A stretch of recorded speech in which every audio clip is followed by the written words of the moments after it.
지금 막 그런 얘기하고 있죠. 세수 올려받으려고 세금 강화하고 있다.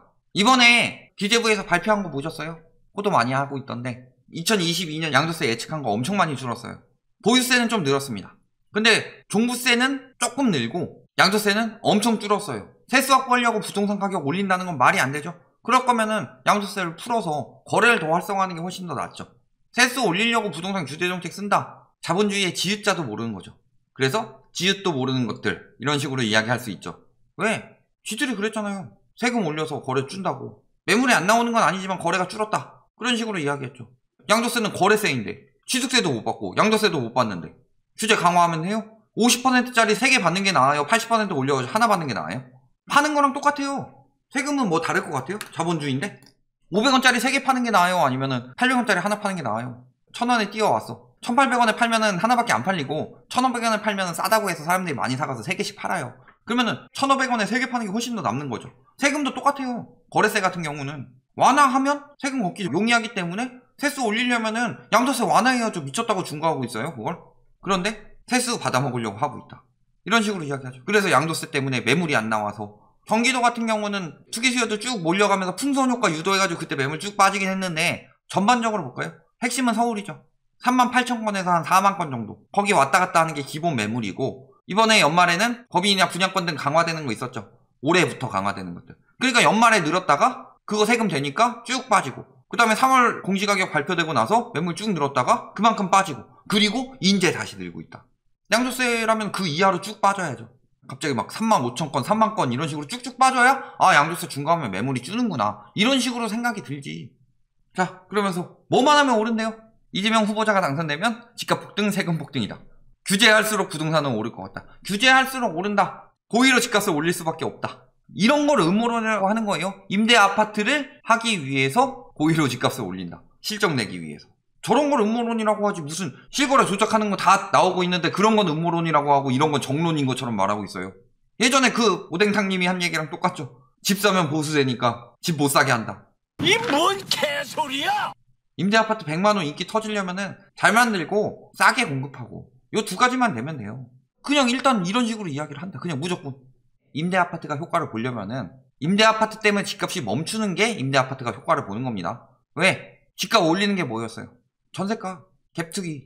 전세 올려서 내 집 마련은 우리 한 가구의 유동성으로 만든다면은 갭투기는 갭투기꾼과 전세 세입자의 두 가구의 유동성이 뭉쳐서 오르기 때문에 우리나라 집값 상승의 원인이 됐다. 그런데 임대 아파트를 많이 만들면 어떻게 돼요? 갭투기 수요가 활개를 못 치죠. 더 오른다고 해가지고 이야기해놓고서 본인들 팔고 빠지려고 하는 거다. 그러면 저들의 말대로라면 보수 정권 들어오면 집값 떨어져야 되죠? 규제는 완화됩니다. 조정을 받을 것 같은데 라고 하니까 뭐라 그래요? 폭등. 또 오르겠죠. 정권 바뀌면 다주택자 늘어나니까. 규제를 완화해도 오르고 강화해도 오르고 가만히 냅둔다고 오르고 어떻게 하면 내릴 수 있어요? 니들 방법을 얘기 좀 해줘봐. 그거 참 궁금하네요. 집값이 떨어지는 방법은 없다예요? 없다? 그런 걸 뭐라 그런다? 맹신이라고 한다. 부동산교 광신도들이다. 기도 만들어야 되는 거 아니에요? 하늘에 계신 우리 부동산 님이시여 하면서 항상 우상향하시고 자산을 늘려주시며 절대 터지지 않고 부맨 하면서 규제에도 오르고 완화에도 오르고 냅둬도 오르고 서울이 멈추면 풍선효과로 주변이 오르고 주변이 멈추면 다시 회기효과로 서울이 오르고 돈이 없어요 사람들이. 올리려면 올릴 돈이 있어야 될 거 아니에요. 자산시장에 거품이 생겼을 때 대출하고 근로소득 빨아먹어가지고 근로소득이라고 하죠. 남의 근로소득 그리고 남이 일해서 갚아야 할 대출을 그냥 부동산에 가지고 있다는 것만으로 빨아먹는 게 투기꾼들이다. 그래서 부동산 불로소득은 굉장히 잘못되었다 라고 말씀을 많이 드렸죠. 근데 근로소득 올랐어요? 호시국이라며. 자영업자들 다 죽는다면서요. 빚 갚느라 허리 휜다면서요. 금리도 인상돼가지고 갚을 돈도 더 많아지는데 대출 늘어나고 있어요. 대출 이제 막혔어요. 뭘로 올려요?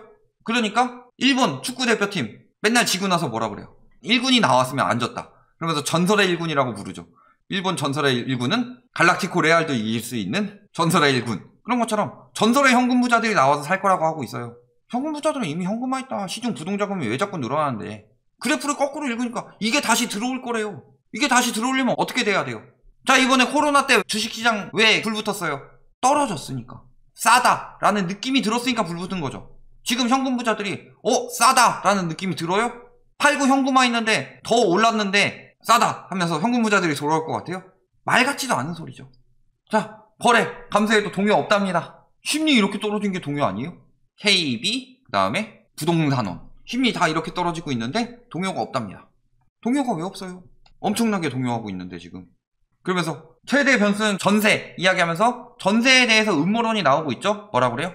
임대차산법 시행 2년 차니까 전세가는 오른다. 전세가 상승세가 지금 더 가팔라지고 있어요? 멈추고 있어요?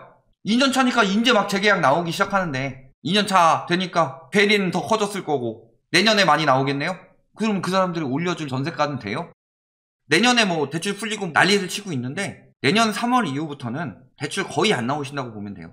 왜? 내년 3월에 예대율하고 유동성 커버리지 비율 들어가니까 순 안정 자금 조달 비율 요것도 거의 엄청 많이 떨어져서 100% 간당간당해요. 은행이 돈이 있어야 빌려주지.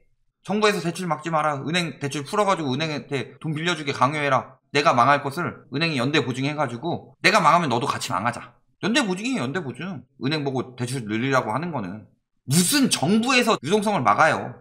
전세 대출 규제 물러서 또 전세값 집값 자극 불시된다. 은행권에서 뭐라 그래요? 해준대요. 공급 부족 여전한데 매물 증가 등 하락 신호. 예측 불가래요. 이제 수요 줄었는데 영끌 수요는 여전하다느니? 영끌 수요가 여전한데 거래량은 왜 줄어요? 매물 잠금 때문이라고 하는데 매물은 늘어나고 있는데? 그런데 시기상조다. 뭐 이런 식으로 이야기하고 있죠. 자, 요 중에서 집값 떨어진다고 말하던 사람이 있었나요? 그나마 요 사람이 예전엔 이야기하다가 요즘에 안 하고 있는 거고. 이 사람 계속 오른다고 하는데 갈아탔네요. 자, 그리고 최근 제가 요거 때문에 요거 만든 겁니다. 집값 고점, 정부는 내년 5.1% 상승, 국민 우롱하나. 그러면서 분명히 기재부에서 집값 고점론이라고 그랬는데 국민의힘 의원이 기획재정부에서 제출받은 자료에 따르면 수도권은 5.1%, 지방은 3.5% 상승할 것으로 이야기했다. 근데 본 국토연구원 전망 자료를 확인했다. 그러면서 종부세가 29.6% 증가한 6조 6천억 기록하고 기재부랑 국회 예산정책처가 양도세수 2조 차이 난다고 해서 기재부가 2조 더 잡았으니까 뭐 올라간다. 뭐 이딴 식으로 분석을 해놨더라고요.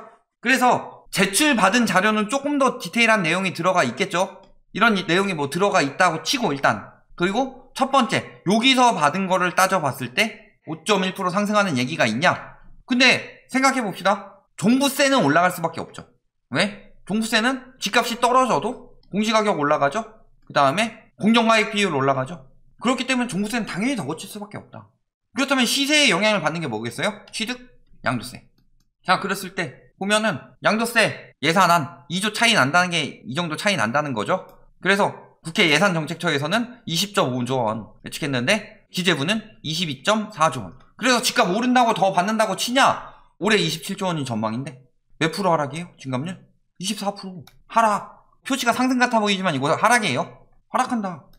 양도세는 떨어진다고 하는데 종부세는 시세가 아니라 공시가격이고 공정가액 비율 아직 5%씩 올라가고 있고 거기다가 공시가격 현실화율이 높아지기 때문에 공시가격이 올라가는 거죠. 집값은 떨어져도 공시가격은 올라갈 수 있습니다. 괴리가 심하면. 그리고 또 한 가지 5.1% 오른다고 그랬죠? 자, 벌써 20%나 오른 수도권 아파트 값입니다. 자, 다시 앞으로 가볼까요? 5.1% 20% 올랐어요? 그러면은 5.1% 상승한다 라고 치면은 15% 하락해야 5.1% 상승이 되는 거죠. 25% 폭등했다. 20% 하락해야 5.1% 되는 거죠. 그런 거 아니에요? 그러면은 5.1% 오른다는 게 지금이 고점이다 라는 말이 아니다. 저런 자료 있었으면 자료 들고 와서 보여줘라. 기재부에서 5.1% 했다는 거. 그거 한번 정확히 확인해 보게. 자료는 아무도 안 들고 그냥 저런 거 다 복붙해가지고 쓰고 있으면은 진짜 그런 얘기 했는지 안 했는지 어떻게 알아요? 분석을 하게 만들어야지. 추측성 음모론 낸대요. 니들이 자료를 갖고 와. 니들만 보지 말고. 니들만 봐가지고 유리한 부분만 떼다 쓰지 말고. 올라가 있는 건 저희가 분석했는데 5.1% 오른다는 얘기 한마디도 없었어요. 예산정책처에서 올라온 거 보면. 양도세수는 엄청나게 감소한다고 이야기했습니다. 지금 거래절벽이 심해져서. 내년엔 거래절벽 더 심해질 거다. 결론.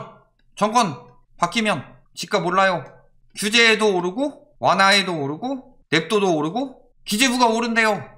국회 예산정책처에서 2조 차이 났다는 니들이 2조 차이 났다는 거 어차피 둘 다 감소로 보는데 거래 차이가 어느 정도 나느냐.